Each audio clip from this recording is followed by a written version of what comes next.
હવે આપ સાંભળશો નર્મદા જિલ્લાનો સમાચાર પત્ર, જેના લેખક છે દીપક જગતાપ.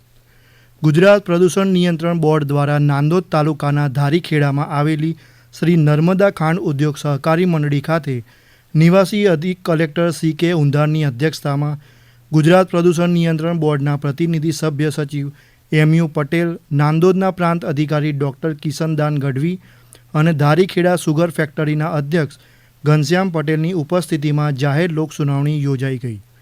આ લોક સુનાવણીમાં ખાંડ ઉત્પાદનના એકમના સૂચિત વિસ્તરણ, આધુનિકીકરણ, શેરડીની પિડાણ ક્ષમતા 5000 થી 7000 TCD અને કો જનરેશન પાવર પ્લાન્ટ 11 થી 41 મેગાવોટનો ડ્રાફ્ટ એન્વાયરમેન્ટલ ઇમ્પેક્ટ એસેસમેન્ટ અને EMP અહેવાલનો કાર્યકારી સારાંશ, પરિયોજનાનો પરિચય, સંસાધનોની જરૂરિયાત અને તેમના સ્ત્રોત, પાણીનો ઉપયોગ, પ્રદૂષણની સંભાવના અને તેને અટકાવવાના પગલાં, ઘન જોખમી કચરાના નિકાલ અંગે પ્રેઝન્ટેશનના માધ્યમથી જાણકારી આપવામાં આવી હતી.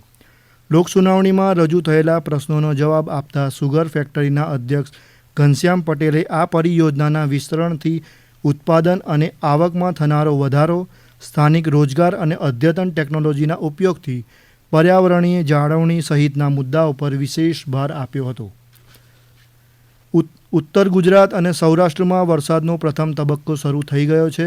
બીજી તરફ મધ્ય અને દક્ષિણ ગુજરાતમાં જોઈએ તેવો વરસાદ હજી સુધી નોંધાયો નથી, પરંતુ ભારેથી અતિભારે વરસાદની સંભાવનાને પગલે જિલ્લા વહીવટી તંત્ર આપત્તિ વિભાગ તૈયારી કરી રહ્યો છે. જિલ્લામાં દર વર્ષે 100%થી પણ વધુ વરસાદ નોંધાય છે, તેમજ ભારે વરસાદના કારણે અનેક ગામ બેટમાં ફેરવાઈ જાય છે. આ વર્ષે અત્યાર સુધીમાં જિલ્લામાં કુલ 24 ઇંચ જેટલો વરસાદ નોંધાયો છે. દર વર્ષે વધુ વરસાદના કારણે જિલ્લામાં આવેલા નર્મદા ડેમ અને કરજણ ડેમના દરવાજા ખોલી પાણી છોડવામાં આવે છે, ત્યારે અનેક નીચાણવાળા વિસ્તારો તેમજ નદી કાંઠાના ઘણા ગામ અસરગ્રસ્ત થતા હોય છે. અનેક ગામ બેટમાં ફેરવાય છે. આ વર્ષે પણ ડિઝાસ્ટર વિભાગે જિલ્લાના તમામ તાલુકાઓમાં 24 કલાક કંટ્રોલ રૂમ શરૂ કરી દીધા છે. અહીં પડેપડની પરિસ્થિતિનું નિરીક્ષણ કરવામાં આવી રહ્યું છે. નાંદોદ તાલુકા ખાતે રાષ્ટ્રીય આપત્તિ પ્રતિભાવ દળ, જ્યારે ગરુડેશ્વર તાલુકા ખાતે રાજ્ય આપત્તિ પ્રતિભાવ દળની એક ટુકડી ખડે પગે રાખવામાં આવી છે. જિલ્લા અને તમામ તાલુકા કક્ષાએ પૂરની સ્થિતિને પહોંચી વળવા મોક ડ્રીલ યોજવામાં આવી રહી છે.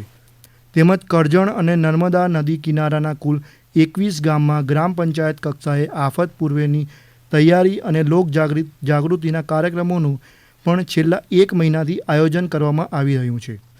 જિલ્લાના કુલ 182 આપદા મિત્ર લાઈફ જેકેટ અને ડિઝાસ્ટર તાલીમ સાથે સજ્જ છે. બધા જ તાલુકાઓમાં પોલીસ વિભાગના કર્મચારીઓને ફર્સ્ટ રિસ્પોન્ડર્સની તાલીમ આપવામાં આવી રહી છે. જિલ્લાની કુલ 35 શાળામાં આફત જાગૃતિ અંગેના કાર્યક્રમોનું પણ આયોજન કરવામાં આવ્યું હતું. The Institute of Cost Accountants of ઇન્ડિયાનું 61મું નેશનલ કોસ્ટ એન્ડ મેનેજમેન્ટ એકાઉન્ટ્સનું ત્રિદિવસીય કન્વેન્શન નર્મદા જિલ્લાના કેવડિયા એકતાનગર ખાતે ગઈકાલે પૂર્ણ થયું, જેમાં દેશના તજજ્ઞો, અર્થશાસ્ત્રીઓ જોડાયા હતા. વિકસિત ભારત 2047ના મુખ્ય વિષયવસ્તુ સાથે યોજાયેલી આ શિબિરમાં દેશના અર્થતંત્રને સદ્ધર બનાવવા જરૂરી મુખ્ય વિષયો પર વિશેષ ચર્ચા કરવામાં આવી હતી. જિલ્લા પોલીસે આંતરરાષ્ટ્રીય વિશ્વ ડ્રગ્સ વિરોધી દિવસની ઉજવણી કરી હતી. આ દિવસે જિલ્લા પોલીસે પત્રકાર પરિષદમાં જિલ્લા પોલીસ વડા પ્રશાંત સુંબેએ 3 વર્ષમાં પકડેલા માદક પદાર્થના આંકડા જાહેર કર્યા હતા. જિલ્લા પોલીસ વડા પ્રશાંત સુંબેએ જણાવ્યું કે આ વર્ષે 16 લાખ રૂપિયાની કિંમતનો સૌથી મોટો 600 કિલો માદક પદાર્થનો જથ્થો નર્મદા પોલીસે પકડ્યો છે, જે અત્યાર સુધીનું પોલીસનું સૌથી મોટું સફળ ઓપરેશન રહ્યું હતું. હમણાં જ આપ સાંભળી રહ્યા હતા નર્મદા જિલ્લાનો સમાચાર પત્ર, જેના લેખક હતા દીપક જગતાપ. પ્રસારણ આકાશવાણીના અમદાવાદ વડોદરા કેન્દ્ર પરથી કરવામાં આવ્યું.